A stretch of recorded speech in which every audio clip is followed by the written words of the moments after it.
This is a chem study film for use in the Chemical Education Material Study course in chemistry.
Molecular vibrations are often studied experimentally with the aid of the infrared spectrophotometer.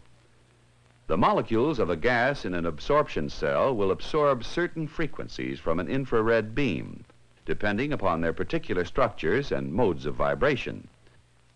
Let us examine a random mixture of gas molecules to gain a better understanding of their movements and structures. In slow motion, we can see that all these molecules have translational motion. Molecules containing more than one atom can also rotate and vibrate. In this film, we consider only vibration, movement which changes the internuclear distances. Sometimes vibration is simple in form, as in this diatomic molecule. Sometimes, as in this formamide molecule, it is complex. But what appears here to be a general vibration can be resolved into simpler, basic vibrational patterns, which are known as the fundamental or normal modes of vibration. Observing closely some of the normal modes of vibration of the formamide molecule, we can see that each vibrational mode has a different frequency, and all of the patterns of vibration may be different. Each of the vibrations is a simple harmonic motion, and all of the atoms executing this motion are moving in phase, passing through their center or equilibrium positions at the same instant.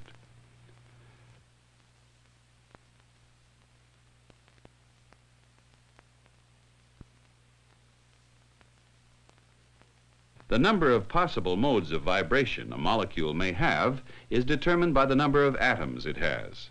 And for nonlinear molecules, it is 3 times the number of atoms less 6.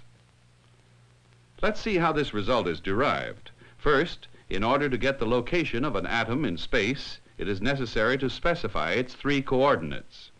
If n represents the number of atoms in a molecule, it follows that a total of 3 times n coordinates are required to specify the positions of all the atoms. There are many ways of designating these positions in space. For our purposes, however, we choose a particular set of linear and angular coordinates. First, 3 of these 3n coordinates are used to locate the position of the center of mass of the molecule.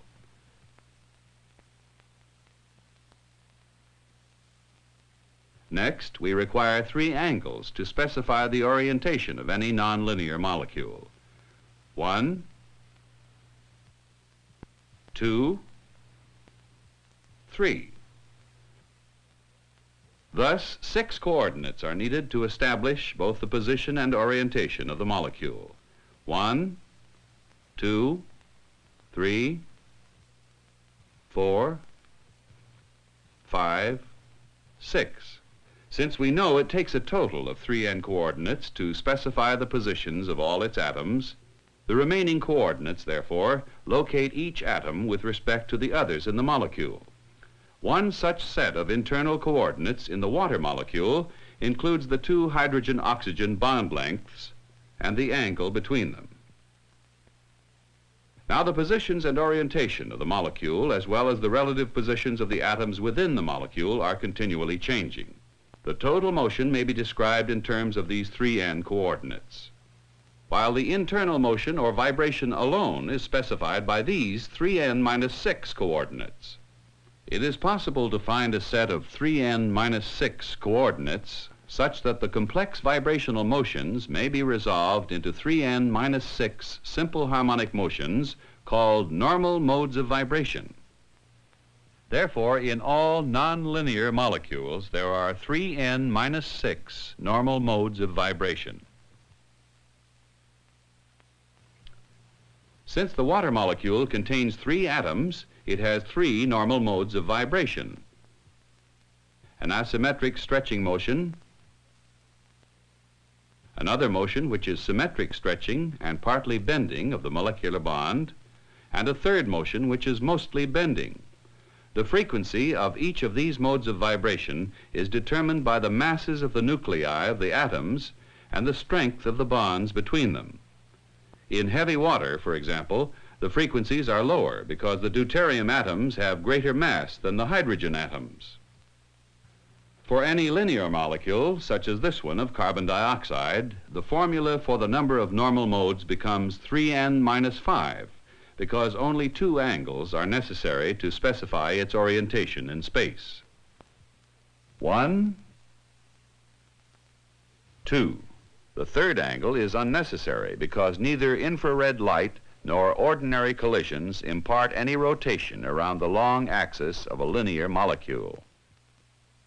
This means that the vibrations of carbon dioxide can be resolved into 4 normal modes: 2 stretching modes, a mode which is asymmetric and a mode which is symmetric, and 2 bending modes, which have the same frequencies because the same bond strengths and atomic masses are involved. Vibrational modes which do have the same frequency are said to be degenerate. Let's view them from head on. The degenerate modes combine to make a single motion. In this head-on view, the motion appears elliptical.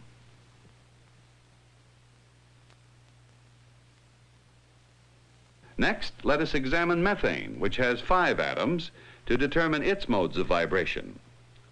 According to the formula, its vibrations can be resolved into 9 normal modes. One mode is this totally symmetrical stretching mode, also called breathing mode.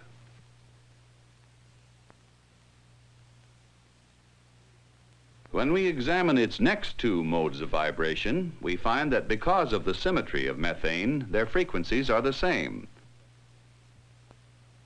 The result is a doubly degenerate bending vibration.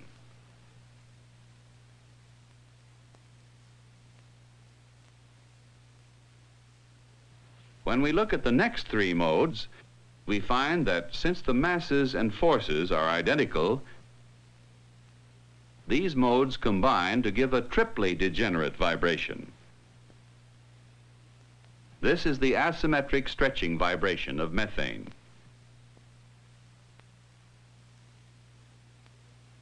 The remaining 3 modes are also triply degenerate.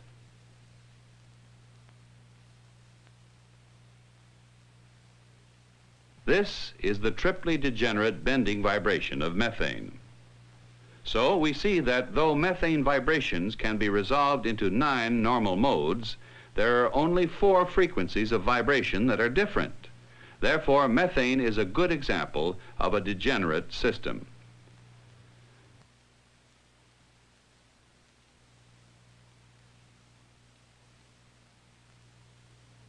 A mode of vibration may take on different amplitudes depending on the amount of energy in the molecule. The movement of this carbon monoxide molecule represents its vibration in its lowest energy state. By collisions, this carbon monoxide molecule can be raised to states of higher energy which have the same frequency but greater amplitudes. By the same means, a molecule can drop back to lower energy states. The same thing can occur through the action of light, by absorption or by emission. In a polyatomic molecule, water for example, its several vibrational modes may be individually excited or excited in any combination with one another. In any molecule, the amplitude of vibration increases